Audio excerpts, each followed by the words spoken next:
north of the border. Zazzy, you are the MLB The Show 22 Fall Circuit Champion.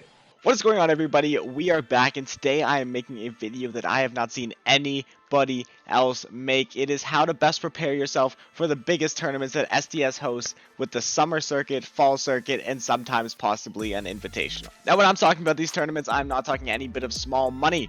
For me, if you do not know me, I was the fall circuit champion, so I won $15,000.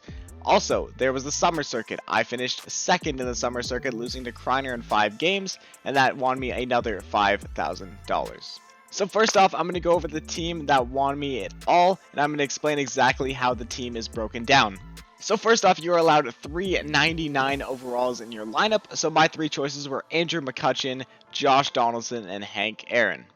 You were also allowed 385 to 95 overall cards. My choices were Randall Grichuk, Ketel Marte, and Gleyber Torres. The rest of your lineup and bench had to be consisting of gold, so I had Miguel Sano and Yerman Mercedes. Along with the bench here, we also had Albert Pujols. He was a gold at the time of the tournament. Pitching wise, we had Corbin Burns at the end of the tournament. We actually had Johnny Cueto in there to start. We had Cole Hamels, who threw almost every single game for us, and it was our ace, absolute MVP. Bullpen, once again, roster updates have changed things a little bit, but Mo and Chapman were our main go-tos. So now I'm going to talk about the exact format that we had to play in. So every tournament, whether it is a qualifier for the big tournament or actually the grand finals of the tournament, they always have a day 1 and day 2. Day 1 for qualifiers typically sits you around 10 to 15 3-inning ball games, and day 2 will consist of another probably 5 to 7 games if you want to qualify. So it is a lot of games both day 1 and day 2. In the grand finals, you are looking at around 6 to 7 games on day 1 and another 6 to 7 on day 2. So you must be thinking, wow, you must warm up a crap ton before these games because they are so important with so much money on the line and you will be playing all day. Well, no. Here's the thing. I typically play 1.5 warm-up games, and I'm going to explain exactly why 1.5 and exactly why I only play so little to warm up, no matter it's day 1, day 2, grand finals, or qualifiers. So the first game of the 1.5 is going to be a game where I am very laid back. I'm not really paying attention. I'm playing it very casually, swinging at balls. Doesn't matter. I'm just looking to get my timing and PCI placement consistent and feel comfortable. It's not a game where I need to win. It's not a game where I need to put up 50. It's not a game where I need to be staring at the screen, focused as hard as I can like I will be in the tournament. The next half game, I typically play around 5 to 6 innings depending on how I'm feeling. And I'm going to take the second half of that game, those 6 innings, so I will take the the 3 innings on the back half is going to be the time that I actually take seriously and I start to lock in. I do not want to waste my focus because 6 to 7 hours of gameplay is going to be required and you typically cannot lose or cannot lose often. So I need all of that focus. You cannot be throwing away at bats, and the biggest issue for me is during warm-up games, I create holes in my swings, and I start to overprotect against them while I haven't even played a tournament game yet. I'm already digging myself a hole. For example, if I'm getting jammed up by sinkers in warm-up games, all of a sudden, I'm really protective of that pitch. What if my opponent barely throws it in the actual tournament games? Now I've created a hole in my swing, I've created myself a subconscious error, and now I really can't get my head around not looking for that inside sinker, and if he's not throwing it, I'm going to be diced for 3-4 innings, and now I've thrown away 4 innings of trying to score against possibly one of the best players in the world.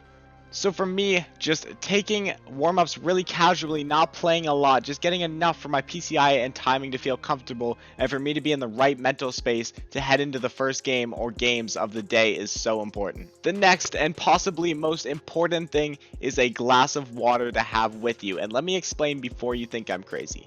This glass of water symbolizes a lot more than you may think. You need to take a drink of water every single time something bad happens, whether it's a line out, a bloop hit, a home run for your opponent.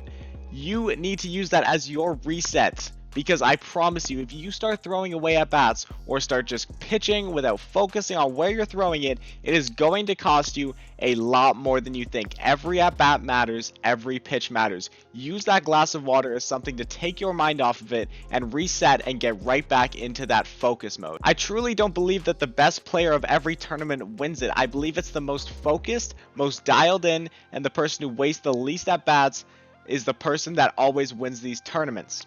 So trust me, from somebody who has been there and competed, having a reset for your mind is so important. You cannot dwell over stuff that's already happened, because as soon as you roll over that first pitch cutter down and away and hit into a double play, I promise you those 2 outs will kill you if you lose 7-6, 8-7, 14-13, and you wish you could get that at bat back. So being calm and mentally sound is so important in these tournaments. Kind of tying in to the water point, take your time. Do not rush it. You do not need to swing first pitch. You do not need to be throwing first pitch strikes.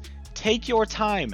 If you saw in the tournament, you would see the pitches I was hitting may have been good pitches, but they were not the great pitches. The great pitches are the ones that gets you out. You do not want to be swinging at the sinker right on the corner. You want to be taking advantage of the cutters over the middle, maybe the sliders over the middle, the changeups. You will get a pitch to hit, but you have to be patient because you have to wait for them to make the mistake. It cannot be down to you because these players are too good for them to be making consistent mistakes. If you watched any of the fall circuit, you would know when I was pitching with Cole Hamels, I was taking my time, and my next video is going to be exactly how Cole Hamels won me my 15 grand. It is going to be a great video, and I'm going to go in depth on just how I pitched with Cole Hamels. But if you watched, I constantly took my time, lined up my pitch where I wanted it, selected the pitch I wanted, at the plate, constantly taking first pitch, picking up on patterns. You have to be patient and take your time. You cannot waste any at-bats or cannot waste giving up home runs while pitching. Another question that a lot of people asked me was I using custom practice in between games? Whether, you had a 10-minute, 15-minute break, do not use custom practice, and I'm going to use it for the exact same reasons that I was talking about the warm-up games. Creating holes. If you go into custom practice and face Corbin Burnes for 5 minutes and you are getting beat by that cutter constantly, who knows if your opponent's going to throw it, but all of a sudden you already feel mentally that you're getting beat by cutters. You are causing a problem for yourself before you've even started the game. So do not use custom practice. You are also wasting, once again, your focus. You only have so long of it. You have to keep it as long as possible to try and lengthen out your focus against other players in these tournaments. So now I'm going to talk about the MVPs of my team and who had the biggest impacts for me. Now, we're going to start off with Josh Donaldson. Clearly my offensive MVP. Had the biggest home run of my life against Izzy in Game 5. It was absolutely electric. Had a walk-off hit in Game 4. Had just so many home runs. He was the most dangerous hitter I've ever seen at the plate, and I felt so comfortable with him. So Donaldson gets the clear MVP for me offensively. I would also like to make a point to talk about Miguel Sano. He is a gold. If you get production out of your gold cards, I can't stress how important it is. It takes that pressure off of the guys at the top of your order. For example, if Miguel Sano hits a big home run at the bottom of the order, sure, his contact's low, but if I piece it up, it will leave. And when it did, it felt so good because it felt like I didn't have to just rely on my 399s to carry my offense the whole time. I will also take a quick second to talk about Yermin Mercedes. He had a flyout in Game 5 against Izzy where it was a changeup and I barreled it up perfectly and it went absolutely nowhere. It was an easy flyout, and that was a time where I took my time, got a drink of water, reset my mind, forgot about it, and moved on. It is so important. The final MVP I'm going to talk about is Andrew McCutchen, and here's why. His offense wasn't amazing for me. Even though I hit extremely well with this card, he didn't show up in the biggest ways. But his defense and speed in center field were so valuable that no matter what he did with his bat, having him out there was so incredibly important. So I can't stress the comfort level I felt with him in center field. The pitching MVP and the MVP of my whole run for the days and the qualifiers, Cole Hamels. Unbelievable pitching job. I made my own legacy with the cutter backdoor. I'm going to have a whole video out on it in my next YouTube video, so make sure you guys stick around, subscribe, and I'm going to talk about just my pitching approach and how exactly I was getting the cutter to be there every time with Cole Hamels. It froze Izzy in game 4. It was the biggest pitch I've ever thrown, and it allowed us to get us to game 5. Cole Hamels was disgusting, and I will never forget what this card was able to do for me that whole run. Of course, in the bullpen, Mo and Chapman both had really big outs for me. Obviously big in the late game, but I can't seem to give them as much praise as I did for Cole Hamels or Josh Donaldson specifically, because they were just on another level. So please bookmark this video, save it for when SDS announces one of their big tournaments, whether it is the summer circuit, fall circuit, invitational, or maybe even a new one that they come out with, who knows. But trust me, you guys are going to need this video if you guys want to learn from one of the best players like me who have been there and done it. I promise you, I would have wished I knew some of these tips before I started competing. But like I said before, make sure to drop a like on this video and subscribe if you guys like the content. And like I said, stick around, because next video I'm going to be breaking down exactly how Cole Hamels won me $15,000. So I hope you guys like this video, subscribe, and I will see you guys in the next one. Alright, for now, peace.